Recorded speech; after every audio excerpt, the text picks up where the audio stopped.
어느 교회에 믿음이 좋으신 권사님이 한 분 계셨습니다. 언제부턴가 몸이 좀 이상해서 병원에 가서 정밀 검사를 받았습니다. 그러나 너무나 충격적으로 간암이라는 선고를 받았습니다. 더 힘든 것은 앞으로 2달밖에 살지 못한다 하는 이야기를 듣게 되었습니다. 권사님은 너무나 충격을 받고 큰 실망에 빠졌습니다. 하나님 어떻게 나에게 이렇게 하실 수 있는지. 그러나 곧다시 정신을 차리고 남은 2달 동안 이제 어떻게 살 것인가를 곰곰이 생각해 보았습니다. 그동안 푼푼히 모아두었던 재산들을 다 정리를 하기 시작했습니다. 하나님 앞에 드려야지, 또 헌신해야지 하면서도 그동안 사는 게 바빠서 한 번도 하나님 앞에 제대로 헌금을 드리지 못했다는 생각이 들었습니다. 그래서 정리한 재산의 일부를 떼어다가 교회에 헌금을 하였습니다. 처녀 시절에 선교사로 부르심을 받았는데 이렇게 선교사로 헌신하지 못했다는 생각을 하게 되었습니다. 내가 나중에 돈 많이 벌어서 그때 선교사님 후원해야지 생각만 했지 그렇게 하지 못했다는 생각이 들었습니다. 그래서 평소에 잘 알고 지내던 선교사님께 또 자신의 재산 일부를 떼어서 후원 헌금을 보내었습니다. 그리고는 하루에 성경 1장, 2장씩을 읽어가면서 눈물로 자녀들에게 유서를 쓰기를 시작했습니다. 그동안 불편한 관계에 있었는데 화해하지 못했던 사람을 찾아가서 내가 잘못했다고 그렇게 화해를 했습니다. 그동안 사랑하지 못했던 사람들을 찾아가서 내가 당신을 많이 사랑한다고 그렇게 말하였습니다. 또 생각나는 사람, 만나고 싶은 사람 찾아가서 예수 믿고 꼭 구원받으라고 그렇게 복음을 전하였습니다. 그렇게 살다 보니까 이 2달이라는 시간이 금방 지나가게 되었습니다. 이제 죽을 시간이 다 되었나 보다 하고 생각하는데 힘이 빠지기는커녕 오히려 힘이 더 생기는 것입니다. 이상하다 싶어서 병원을 찾아가서 다시 한번 검사를 하게 되었습니다. 의사가 검사 결과를 보고 나서 이렇게 말합니다. 2달 전에는 분명히 암으로 돌아가실 것 같았는데 지금 보니까 그 암이 다 없습니다. 아마도 제가 오진을 한 것 같습니다. 죄송합니다. 이게 정말 오진이었는지 아니면 2달 동안 하나님께서 정말 이 권사님을 치유해 주셨는지 그것은 우리가 잘 알지 못하지만 아무튼 하나님께서 이 권사님께 은혜를 베풀어 주셔서 그의 몸이 깨끗하게 되었습니다. 이 소식을 접한 권사님은 너무나 기쁜 마음으로 주변 사람들에게 알렸습니다. 제가 암이 아니라 사람들이 그에게 축하를 한다고 말을 하면서 이렇게 묻습니다. 권사님, 그동안 그 오진 때문에 많은 돈을 그렇게 사람들에게 써버렸으니 후회되지 않으십니까? 그러자 이 권사님이 이렇게 대답을 했습니다. 아닙니다. 지난 2달처럼 의미 있고 가치 있고 보람 있었던 때는 제 인생이 없었습니다. 앞으로도 이렇게 살아가고 싶습니다. 우리 모두는 언젠가는 죽음을 맞이하게 됩니다. 근데 사실 우리는 죽음이 빠르게만 느껴지고 있습니다. 우리가 만약 우리의 죽을 날을 미리 알 수 있다면 아마도 지금 우리가 살아가는 모습보다는 전혀 다른 모습으로 살아갈 것입니다. 그러나 우리는 우리의 죽을 날을 알지 못합니다. 우리는 매일 우리의 삶 속에서 그저 하루하루 살아가는 것이 우리의 인생이 전부라고 생각합니다. 그러나 하나님께서는 오늘 이 말씀을 통해서 우리에게 마치 내일 죽음이 닥친 것처럼 그렇게 매일매일의 삶을 의미 있고 가치 있게 살아가라고 우리에게 말씀하고 있습니다. 우리는 오늘은 최선을 다해서 살아가야 할 그런 책임이 있습니다. 왜냐하면 우리는 그리스도인이기 때문입니다. 그리스도인은 이미 죽음을 경험한 사람들입니다. 예수 그리스도를 믿는 순간 나의 옛사람은 이미 죽었습니다. 그리고 예수님의 사람으로 새롭게 태어난 사람들입니다. 옛사람과 전혀 다른 삶을 살게 된 것이 바로 오늘 우리 그리스도인입니다.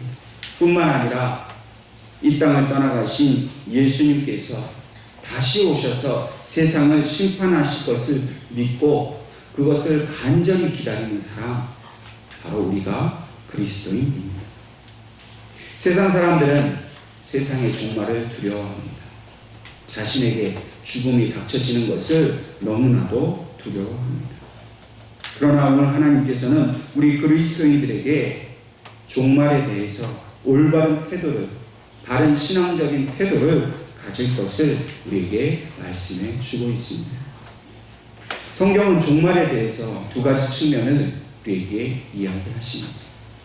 첫 번째 종말은 개인적인 종말입니다. 히브리서 9장 27절 말씀에 한 번 죽는 것은 사람에게 정해진 일이요 그 후에는 심판이 있으리니 라고 말씀하고 있습니다. 사람은 누구나가 육체의 죽음을 맞이하게 되고 그 죽음을 맞이하게 되는 순간 하나님의 그 심판대 앞에 서게 됩니다. 그리고 그 심판대 위에서 오직 한 가지 기준만으로 심판을 받게 됩니다. 그 기준은 예수 그리스도를 이 땅에 위해서 믿었느냐 믿지 않았느냐 하는 것입니다. 아무리 돈이 많은 사람도, 아무리 훌륭한 일을 많이 하는 사람도 예수 그리스도를 믿었느냐 믿지 아니하느냐 하는 이 기준을 피해갈 수가 없는 것입니다. 그러므로 우리는 이 땅 위에서 육체의 삶을 살아가는 동안 반드시 예수 그리스도를 믿고 구세주로 영접해야 합니다. 그래서 그 하나님의 심판대 앞에 섰을 때에 그 심판을 면하도록 해야 한다는 것입니다. 그런데 더 중요한 것이 우리에게 있습니다. 육체의 죽음 이후에만 심판이 있는 것이 아니라 이미 우리가 이 땅에 살아가는 동안에도 심판은 이미 임했다는 사실을 우리는 깨달아야 합니다. 요한복음 3장 18절 말씀에 그를 믿는 자는 심판을 받지 아니하는 것이요 믿지 아니하는 자는 하나님의 독생자의 이름을 믿지 아니하므로 벌써 심판을 받은 것이니라 말씀하고 있습니다. 우리에게는 참으로 다행스러운 일입니다. 우리는 이미 예수 그리스도를 믿었기 때문에 우리는 이미 심판을 받지 아니하였습니다. 그러나 이 땅에 아직도 예수님을 알지 못하는 수많은 불신자들은 예수님을 믿지 않음으로 인해서 죽기도 전에 이미 하나님의 심판을 받았다는 것입니다. 이미 그들에게는 그들이 두려워하는 종말이 임했다는 것입니다. 두 번째 성경에서 말하는 종말은 역사적인 종말입니다.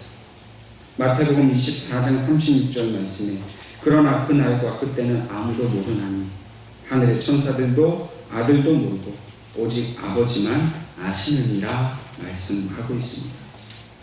세상 사람들이 두려워하는 종말은 바로 이 역사적인 시간이 끝나게 되는 그런 종말입니다.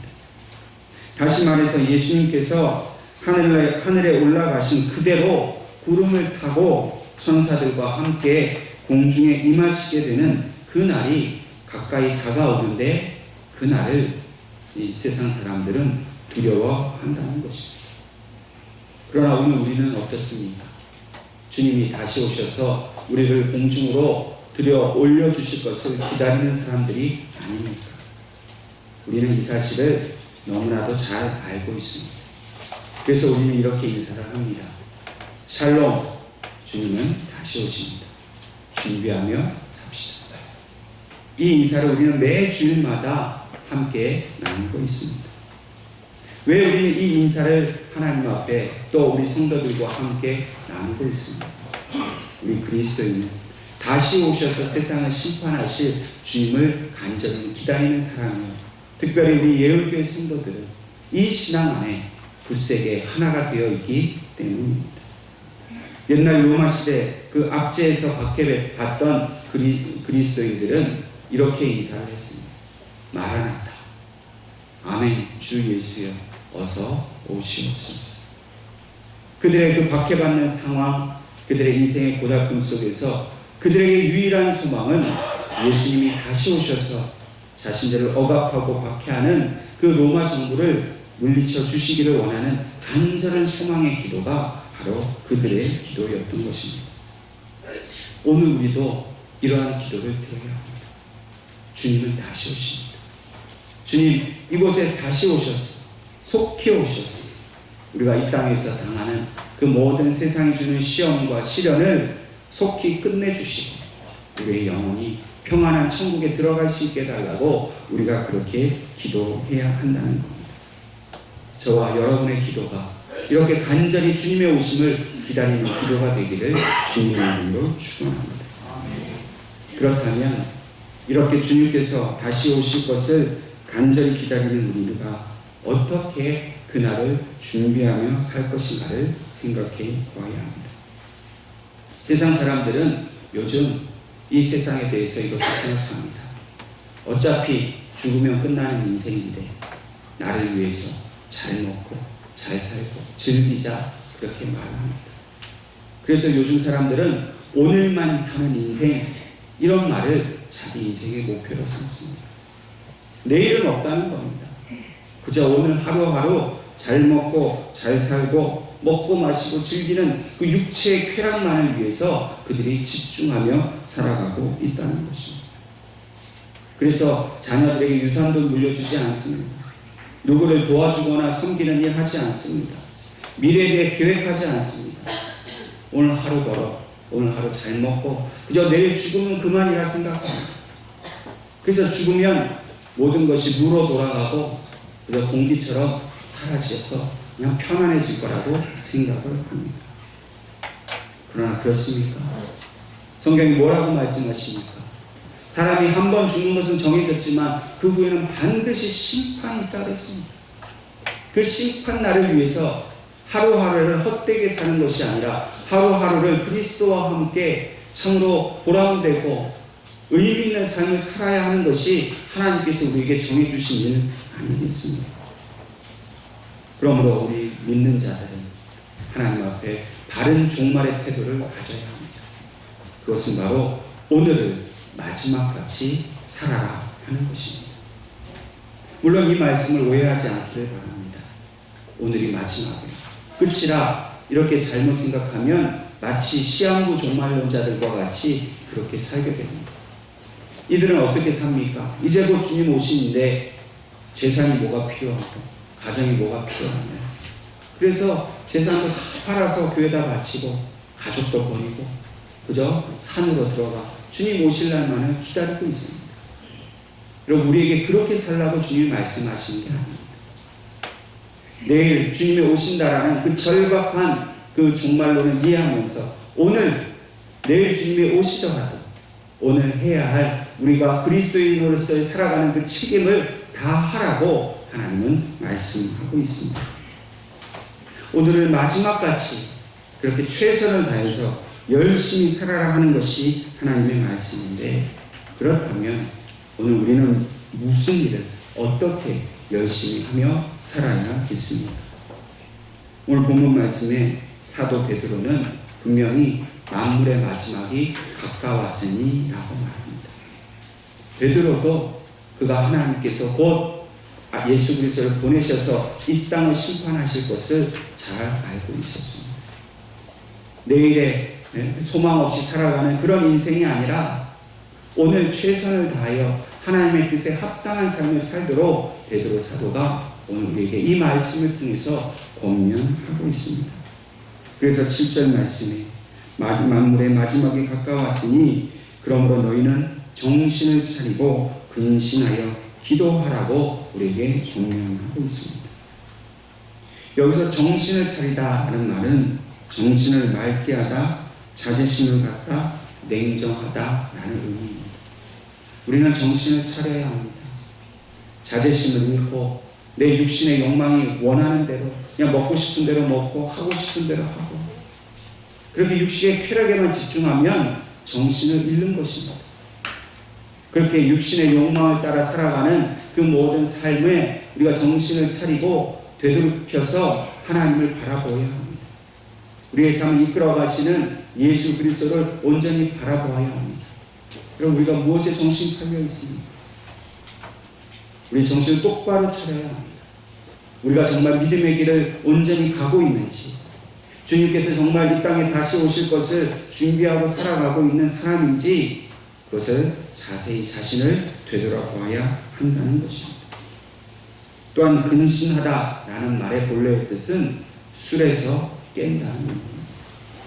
술 취하지 말고 정신을 혼미하지 말고 술에서 깨어서 똑바르게 자기 인생을 바라보고 하나님을 바라보라는 것이 바로 주님의 명령입니다. 오늘날 세상 사람들은 술에 취해서 정신을 잃고 살아갑니다. 술 때문에 수많은 문제가 일어나는 나라가 바로 우리나라입니다. 뭐 술 자체가 무슨 죄가 되겠느냐라고 말하는 분도 계시겠지. 어쩌면 술 자체가 죄가 되지는 않습니다. 그러나 그 술 때문에 여러분 파생되는 얼마나 많은 문제가 있습니다. 술 때문에 사람을 다치게 하는 일이 얼마나 많습니다. 여러분 음주운전이 얼마나 무서운 일입니까? 죄 없는 사람, 억울하게 죽은 사람이 얼마나 많이 있습니다.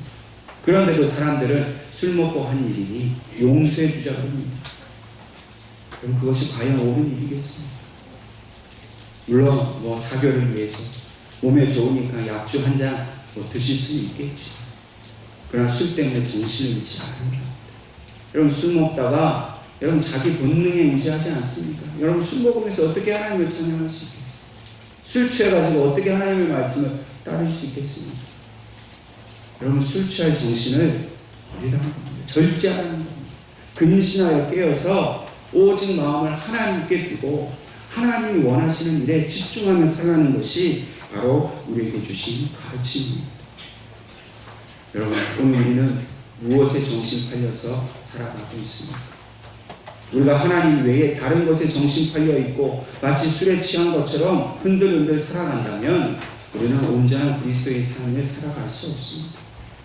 꼭 술이 아니더라도 세상의 일에, 물질에, 자녀의 성공에 이런 모든 것에 정신이 팔려서 주님 다시 오실 것을 알지 못하고 도적같이 오신다고 하신 주님의 그 말씀을 잊어버리고 산다면 우리에게 갑작스럽게 그 심판의 날이 닥칠 때에 우리가 무엇이라 주님 앞에 이야기할 수 있겠습니까? 사람들이 이렇게 자신의 육신의 쾌락에 집중하고 있는 동안 그들의 영적인 감각이 점점 무감각해져가고 있습니다. 영적으로 무뎌져서 자신의 죄가 무엇인지 알지 못합니다. 하나님의 뜻을 깨닫지 못합니다. 그저 자기의 욕망이 이끄는 대로만 살아가고 있습니다. 그러나 하나님께서는 여러 가지 방법을 통해서 우리에게 계속해서 경고하십니다. 그렇게 살면 힘들다. 그렇게 살면 위험하다.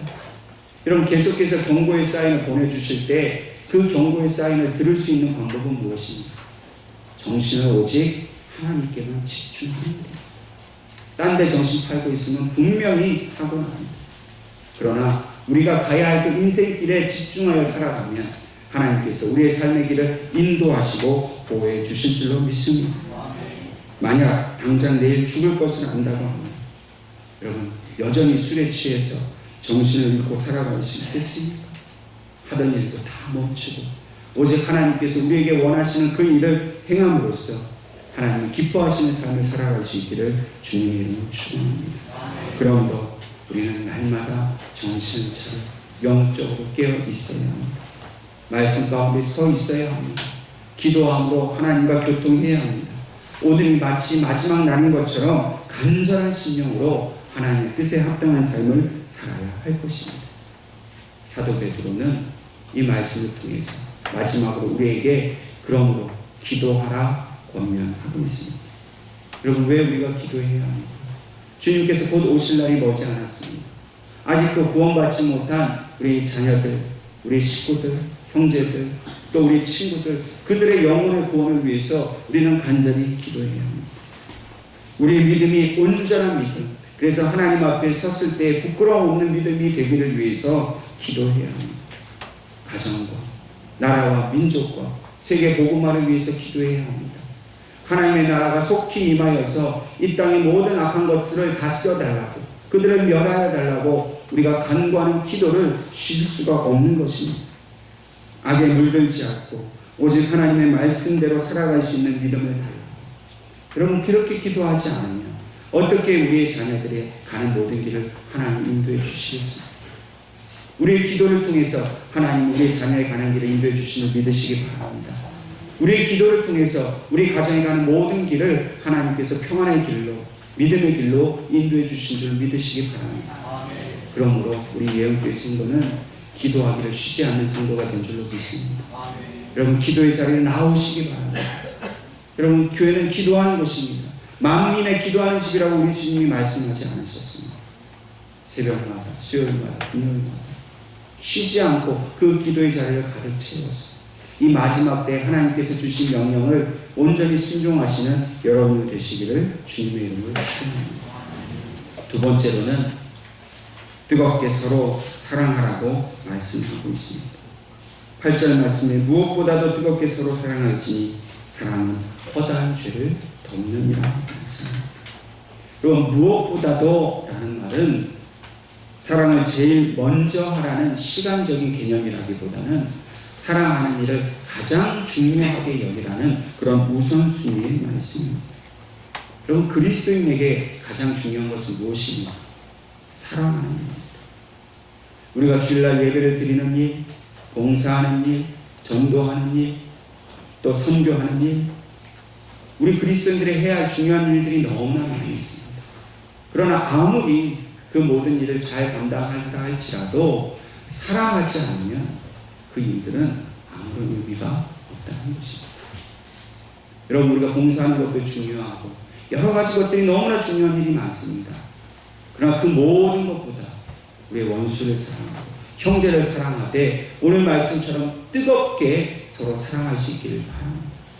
사랑이야말로 우리 그리스도인들이 우리는 예수님의 제자다라는 것을 보여주는 표준입니다. 우리가 그리스도인이다 말하는 것은 우리는 서로 열심히 사랑하는 사람들이다 라는 것을 말하는 것입니다. 세상 사람들은 우리가 이런 모습을 잃어가고 있기 때문에 우리를 비난하는 것입니다. 왜 세상 사람들이 교회에 대해서 실망하고 돌아섭니까? 교회에 더 이상 사랑의 모습이 사라졌기 때문입니다. 여러분, 우리가 그들을 하나님 앞으로 인도할 수 있는 방법은 무엇입니까? 다른 데 있지 않습니다. 우리가 서로 사랑하면 됩니다. 교회 갔더니 돈 있는 사람, 힘 있는 사람만 좋아. 나같이 돈도 없고 힘 없는 사람 그렇게 무시하고 멸시하더라. 여러분, 우리가 그들에게 실망을 주었기 때문에 그들이 교회를 향해서 분노하는 것입니다. 그들의 실망하는 마음을 우리가 싸매 주어야 합니다. 그들의 상처를 치유해 주어야 합니다. 그러기 위해서는 무엇보다도 우리 교회에 사랑이 넘쳐야 합니다. 잘난 사람, 못난 사람, 가진 사람, 가지지 못한 사람 할 것 없이 오직 예수 그리스도의 마음으로 서로 사랑할 수 있어요. 이 사랑이 얼마나 중요하냐면 하나님께서 그 아들 예수 그리스도를 통해서 우리에게 보내주심으로 그 사랑을 알게 해주셨습니다. 사랑보다 더 중요한 것이 있었다면 하나님은 다른 것을 분명히 우리에게 보내주셨을 겁니다. 그러나 사랑이 제일 중요하기 때문에 그 아들의 그 사랑을 우리에게 주신 것입니다.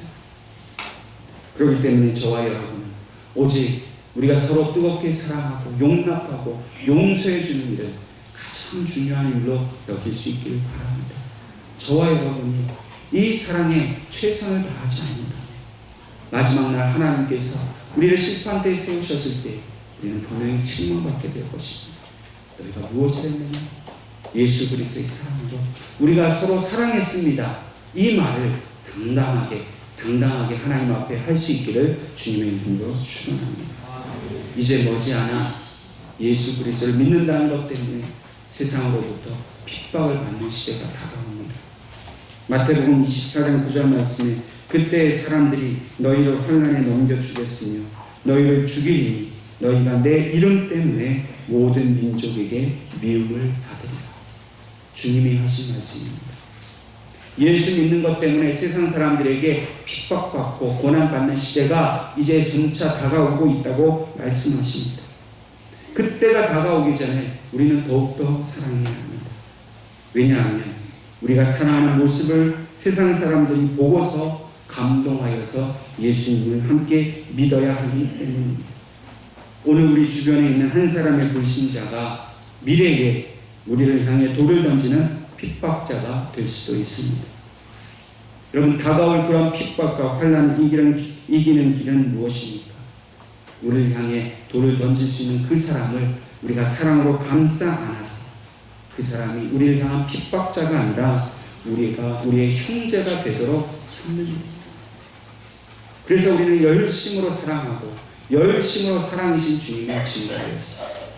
우리 주변에 있는 모든 사람들을 하나님의 사랑의 사람으로 삼기를 간절히 바랍니다.